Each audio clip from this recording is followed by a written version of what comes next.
Assalamualaikum warahmatullahi wabarakatuh. Halo semuanya, perkenalkan saya Abdisamal Farazaki. Saya dari kelas 11A MAN 7 Jakarta Selatan. Di kesempatan kali ini saya akan menjelaskan dan menceritakan karya-karya dan biografi dari Abu Yusuf Yaqub Ibn Ishaq Al-Sabah Al-Kindi. Untuk cerita selengkapnya, langsung aja kita mulai. Sebelumnya, kita pasti sering mendengar nama-nama besar seperti Newton, Galileo, Copernicus. Tapi pernah nggak sih kalian mendengar tentang Abu Yusuf Yaqub Ibn Ishaq Al-Sabah Al-Kindi? Al-Kindi adalah seorang jenius. Dia adalah seorang polimet sejati yang menguasai hampir semua cabang ilmu pengetahuan pada masanya. Ia adalah jembatan yang menghubungkan ilmu pengetahuan kuno dari Yunani dengan dunia Islam. Dan kemudian dia menyalurkan ilmu-ilmu tersebut ke Eropa.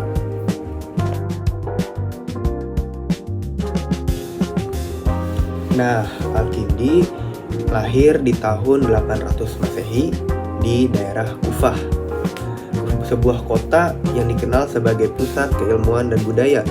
Ia berasal dari keluarga terpandang yang membuatnya memiliki akses ke pendidikan terbaik, atau yang bisa kita sebut zaman sekarang itu privilege. Namun, hasratnya akan ilmu membawanya ke Baghdad, yang saat itu dikenal sebagai pusat kebijaksanaan dunia. Di Baghdad, di bawah perlindungan para khalifah, Al-Kindi menemukan tempat yang sempurna untuk mengembangkan bakatnya. Ia menjadi salah satu tokoh sentral di Bait Al-Hikmah, sebuah perpustakaan dan pusat riset raksasa yang menampung ribuan manuskrip dari berbagai peradaban. Disinilah ia memulai misi besarnya, menerjemahkan dan mengomentari karya-karya filsafat Yunani. Nah, Al-Kindi itu adalah orang pertama yang membawa filsafat Yunani ke dunia Islam secara sistematis. Ia menerjemahkan karya-karya Aristoteles dan Plato yang membuka pintu bagi perdebatan intelektual yang luar biasa. Ia adalah bapak filsafat Arab. Bagi Al-Kindi, filsafat bukanlah sesuatu yang asing. Ia berpendapat bahwa filsafat adalah ilmu dari segala ilmu dan pencarian kebenaran. Ia meyakini bahwa Islam dan filsafat tidak bertentangan, tetapi justru bisa saling menguatkan. Keyakinan inilah yang menjadi fondasi bagi perkembangan filsafat di dunia Islam selama berabad-abad. Namun, kontribusi Al-Kindi jauh melampaui filsafat. Ia adalah seorang polimet sejati. Mari kita lihat beberapa bidang yang ia kuasai. Yang pertama, ada matematika. Dia menulis tentang teori angka dan merupakan salah satu tokoh yang mempopulerkan sistem numerik Hindu Arab, yaitu angka 1, 2, 3, dan seterusnya yang kita gunakan hari ini.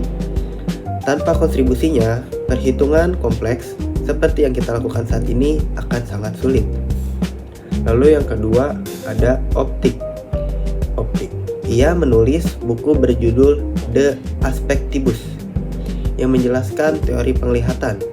Al-Kindi berpendapat bahwa penglihatan terjadi ketika sinar dari objek memantul dan masuk ke mata kita. Nah, bukan sebaliknya. Teori revolusioner menjadi dasar bagi ilmu optik modern dan menginspirasi ilmuwan lain seperti Al-Hazen. Lalu yang ketiga, ada kriptografi. Al-Kindi juga dikenal sebagai pendiri kriptografi. Ia adalah yang pertama kali memperkenalkan metode analisis frekuensi untuk memecahkan kode rahasia. Metode ini sangat canggih dan digunakan untuk memecahkan sandi yang rumit. Lalu ada musik yang keempat. Ia adalah ahli teori musik pertama di dunia Arab. Menggunakan pendekatan matematis, ia menjelaskan harmoni dan ritme musik, bahkan mengidentifikasi 12 nada musik Arab. Dia percaya bahwa musik memiliki efek terapeutik pada jiwa. Dan yang kelima, ada kedokteran. Dalam bidang kedokteran, ia menulis tentang farmakologi dan menekankan pentingnya dosis obat yang akurat. Dia juga dikenal karena menggunakan musik untuk menyembuhkan pasien yang menderita depresi. Karya-karya Al-Kindi diterjemahkan ke dalam bahasa Latin pada abad ke-12 dan dengan cepat menyebar di Eropa. Dia menjadi tokoh yang menginspirasi para pemikir dan ilmuwan Eropa, dan karyanya menjadi fondasi bagi masa Renaissance. Al-Kindi adalah bukti nyata bahwa ilmu pengetahuan adalah milik seluruh umat manusia, tidak mengenal batas geografis atau budaya. Ia adalah seorang jenius yang karyanya terus hidup, menginspirasi kita untuk terus belajar, berpikir, dan mencari kebenaran dari manapun asalnya. Jadi, setelah mengetahui tentang Al-Kindi, apa yang kalian lakukan untuk meneruskan semangat keilmuannya? Sekian dari saya, kurang lebihnya mohon maaf. Wassalamualaikum warahmatullahi wabarakatuh.